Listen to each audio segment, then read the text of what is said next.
စိတ်ဟာလောကကြီးမှာအရေးအကြီးဆုံးနဲ့အဓိကအကျဆုံးသောအရာလို့ဘေးတပ်ပေါင်းသူတော်ကောင်းတို့ထိုက်တလောက်သဘောပေါက်ကြပြီးဖြစ်မှာပါစိတ်တေနနိယတိလောကောလောကကြီးကိုစိတ်ကခေါင်းဆောင်နေလောကကြီးဟာစိတ်ကြိုးကင်တယ်လို့စိတ်ချေလေတယ်လို့ဖြစ်နေကြတယ်လို့ဒါကိုလည်းပဲကြားဘူးကြတယ်မဟုတ်လားကြားဘူးကြတယ်နော်ဘလို့ကြိုးကင်ချေလဲနေတာလဲဆိုတော့ကောင်းတဲ့စိတ်တွေကလောကကြီးကိုကောင်းအောင်ဖန်တီးနေတာမကောင်းတဲ့စိတ်တွေကလောကကြီးကိုမကောင်းအောင်ဖန်တီးနေတာဆိုးတာတွေကောင်းတာတွေအကုန်လုံးဟာအဓိကစိတ်ပေါ်မှာမူတည်နေတာဟုတ်ရဲ့လားစိတ်ယုတ်မာတွေကလောကကြီးကိုအကြီးတန်းအောင်အယုတ်ဆိုးအောင်ဖန်တီးနေကြတာလောကကြီးမှာဆိုးတာတွေအကုန်လုံးဆင်းရဲတာတွေအကုန်လုံးတို့သည်မကောင်းတဲ့စိတ်တွေခေါင်းဆောင်ပြီးတော့အဲ့ဒီမကောင်းတဲ့စိတ်တွေရဲ့အလျော်အားလျော်စွာပြုလုပ်ထားကြတဲ့ကာယကံဝစီကံတွေကြောင့်ဖြစ်ကြတယ်လောကကြီးမှာဆိုးနေတာတွေဒုက္ခရောက်နေတာတွေဆင်းရဲနေတာတွေယုတ်မာမှုတွေရက်စက်မှုတွေအဲ့ဒီလိုမကောင်းတာတွေအကုန်လုံးဟာဆိုးတဲ့စိတ်ရဲ့အလိုကျပြုထားကြလို့ပြောထားကြလို့မကောင်းတာတွေအကုန်လုံးဖြစ်နေတာ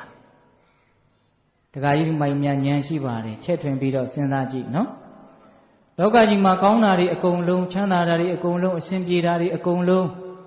အဲ့ဒါတွေဟာကောင်းတဲ့စိတ်ရဲ့စီစားမှုအလျက်ပြုထားကြလို့ပြောထားကြလို့ကောင်းတာတွေဖြစ်နေတာ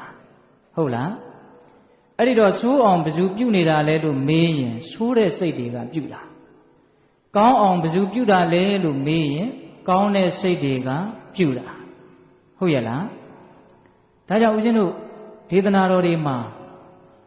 ဆိုးတဲ့စိတ်ကောင်းတဲ့စိတ်တွေဟာလောကကြီးကိုခြေလှယ်နိုင်စွမ်းအားကြီးတယ်ဆိုတာနဲ့ပတ်သက်ပြီးတော့မြတ်စွာဘုရားဟောထားတယ်မနောပုပ္ပင်္ဂမဓမ္မမနောတိဋ္ဌာမနောမေယမနတ္တာစေပတံနေနာပါတတိဝါကရောတိဝါတတောနံဒုက္ခမနွေတိစက္ကံဝဝဟာတောပရံစိတ်ဟာအရာရာကောင်းဆောင်မကောင်းတဲ့စိတ်တွေနဲ့ပြုကြမယ်ပြောကြမယ်ဆိုလို့ရှိရင်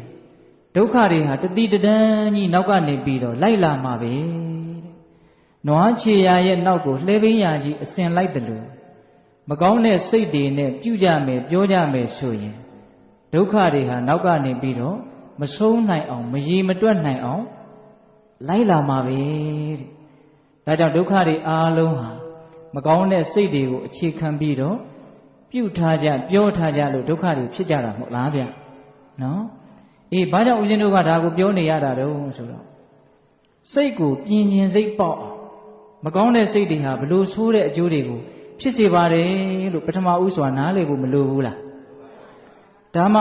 မကောင်းတဲ့စိတ်ကနေကောင်းတဲ့စိတ်ဖြစ်အောင်ပြင်သင့်တကူလို့ပို့ပြီးတော့နားလေသဘောပေါက်လာပါဟုတ်လားဦးဇင်းတို့ကရည်ရွယ်ချက်လေးနဲ့တရားကိုဟောပါလေဗျာ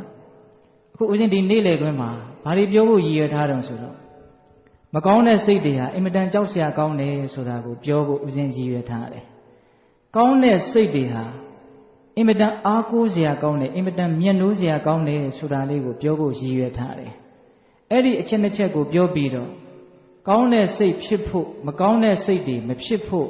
မိမိရဲ့စိတ်ကိုပြင်ဆင်ဖို့လိုအပ်ပါတယ်ဆိုတာလေးကိုပို့ပြီးတော့သဘောပေါက်စေခြင်းတယ်ဏိဂုံးချုပ်အနေနဲ့အဲ့ဒီလိုသဘောပေါက်ပြီးတဲ့နောက်စိတ်ကိုပြင်ဆင်ဖို့လိုအပ်လာပြီဆိုတာကိုသဘောပေါက်လာပြီးတဲ့နောက်အဲ့ဒီစိတ်ကိုဘလို့ပြင်ဆင်ကြမလဲဆိုတာလေးကိုဏိဂုံးချုပ်အနေနဲ့ပြောကြည့်တယ်အချက်၃ချက်ပြောသွားမှာနော်မကောင်းတဲ့စိတ်ဟာလောကမှာကြောက်စရာအကောင်းဆုံးအယုတ်ဆိုးဆုံးအကြီးအတန်းဆုံးမကောင်းတဲ့စိတ်ဒီသာလင်လောကမှာတကယ်အဆိုးဝါးဆုံးဆိုတာကိုပြောခြင်းတယ်ကောင်းတဲ့စိတ်ဒီသာလင်အရာရာကိုကောင်းစီတယ်ကောင်းတဲ့စိတ်ရဲ့အစွမ်းကိုဒုတိယပြောခြင်းတယ်ဟုတ်လားအဲ့ဒီလိုပြောလိုက်တော့ပေတတ်တို့ဦးဇင်းတို့ရဲ့စိတ်ထဲမှာမကောင်းတဲ့စိတ်ကနေကောင်းတဲ့စိတ်တွေဖြစ်လာဖို့ပြင်ဆင်ခြင်းတဲ့စိတ်တွေပို့ပြီးတော့သဘောပေါက်မလာပြီဘူးလားပေါက်လာမယ်အဲ့ဒီအချိန်မှာစိတ်ကိုဘယ်လိုပြင်ဆင်ကြမလဲဆိုတာလေးကိုဦးဇင်းတို့ပြောမယ်ဘယ်နှချက်လဲ၃ချက်ဟုတ်လားဒါကြောင့်မြတ်စွာဘုရားကမကောင်းတဲ့စိတ်တွေဟာအင်မတန်ဆိုးပါတယ်ဆိုတာနဲ့ပတ်သက်ပြီးတော့ ဒေသနာတော်လေးတရက်ရှိတယ်ဥပမာလေးနဲ့ပြောတယ်ဗျာဒီသောဒေတံယံတံကိရာဝီရိဝါပနဝီရိနံမိစ္ဆာပဏိဟိတံစိတ်တံပါပိယောနံတတောကရိ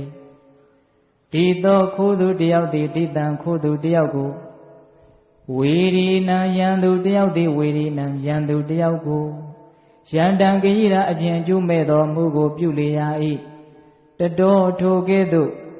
ယံသူတယောက်ကယံသူတယောက်ကိုအကျိုးမဲ့တွေပြုတာတွေထက်မိစ္ဆာပဏိဟိတံစိတ်တံ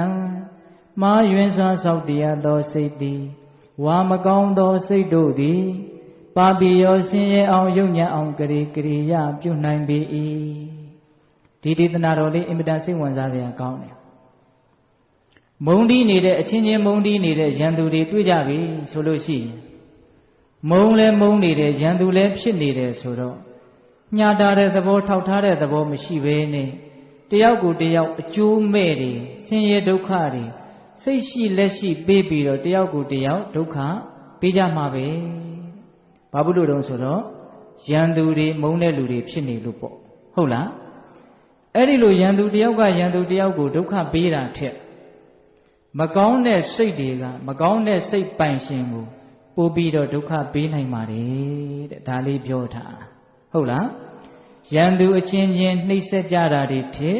မကောင်းတဲ့စိတ်ကြီးကမိမိကိုပို့ပြီးတော့နှိပ်စက်နိုင်တယ်မကောင်းတဲ့စိတ်ကြီးကလောကကိုပို့ပြီးတော့နှိပ်စက်နိုင်တယ်သဘောပေါက်တယ်နော်အဲ့ဒီတော့မြတ်စွာဘုရားကဒီဒေသနာတော်လေးကိုဟောထားတော့ပိဋကတ်တို့ကဉာဏ်ရှိပါတယ်မိမိဘဝမှာတွေ့ကြုံခဲ့ရတဲ့ဒုက္ခတွေတပါးသောသူတွေရဲ့ဘဝမှာတွေ့ကြုံနေကြရတဲ့ဒုက္ခတွေဘာကြောင့်ဖြစ်တယ်လဲလို့စစ်ပေါက်အရင်ကြဝေဖန်ကြည့်မယ်ဆိုရင်အဲ့ဒီမကောင်းတဲ့စိတ်တွေကြောင့်ဖြစ်ကြတာပဲဗျဟုတ်ရဲ့လားအေးဒါကြောင့်မကောင်းတဲ့စိတ်တွေရန်သူတွေထက်ပုံမူ၍ကြောက်เสียကောင်းတဲ့ရန်သူဟုတ်ရဲ့လား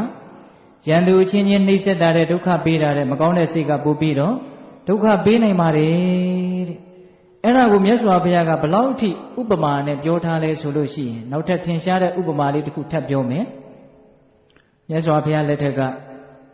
ကောသလမင်းကြီးမြတ်စွာဘုရားရဲ့ထံတော်ဘာကိုရောက်သွားပြီးတော့မြတ်စွာဘုရားကိုလျှောက်တယ်အရှင်ဘုရားတဲ့ဒီလူသားတွေဒီတတ္တဝါတွေချမ်းချမ်းသာသာလည်းနေခြင်းကြတယ်ဘေးကင်းရန်ကင်းလည်းနေခြင်းကြတယ်ဒါပေမဲ့တတ္တဝါတွေမချမ်းသာအောင်စိတ်တွေဆင်းရဲအောင်ပူလောင်အောင်အကျိုးမဲ့အောင်ဘယ်လိုစိတ်ဓာတ်တွေကပြုနေတာတော့လို့မြတ်စွာဘုရားကိုမေးတော့အဲ့ဒီမှာမြတ်စွာဘုရားကတကားကြီး